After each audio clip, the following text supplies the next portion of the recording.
जाऊया पुढच्या बातमीकडे। 15 जानेवारी नंतर राहू दिलं जाणार नाही, सामान भरून ठेवा असा इशारा मंत्री नितेश राणेंनी मुंबईतल्या रोहिंग्या आणि बांगलादेशींना दिलाय। मुंबईमध्ये अनेक बांगलादेशी आणि रोहिंग्या बेकायदेशीररित्या वास्तव्य करत असल्याचा आरोप केला जातोय आणि त्यावर राणेंनी 15 जानेवारीची डेडलाईन दिली। यावेळी त्यांनी आपण मुस्लिमांच्या विरोधात नसून देशभक्त मुस्लिम आपल्या सोबत असल्याचं म्हटलेलं आहे। बाकीच्या लोकांना आम्ही आता 15 तारखेनंतर दाखवतो काय कार्यक्रम असतो। 15 तारखेपर्यंत जे कोणी ते रोहिंग्या बांग्लादेशीच्या आजूबाजू असतील ना, 15 तारीख खत्म होने तक अपना बैग भर के रखो। 16 तारीख को एक को भी मुंबई में रखेंगे नहीं, ये धमकी देकर जा रहा हूँ। ये लगता है एक घाण ठेवणार नाही, सगळं साफ। मुंबईमध्ये नको बाई आपल्याला ही घाण।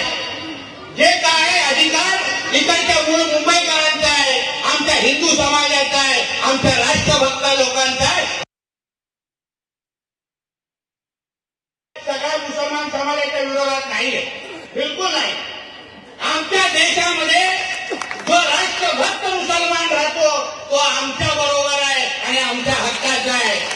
गाव आमच्या कोकणामध्ये, गाव आमच्या रत्नागिरी सिंधुदुर्गामध्ये आमच्या आणि प्रवीण दरेकर साहेबांपेक्षा चांगली मराठी बोलतात, आमच्यापेक्षा चांगली मराठी बोलतात। आमच्या सगळ्या सणासुदीमध्ये आमच्याला खांद्याला खांदा लावून असतात हे राष्ट्रभक्त मुसलमान, हे आमच्या बरोबर आहेत आणि आम्ही अभिमानाने सांगतो।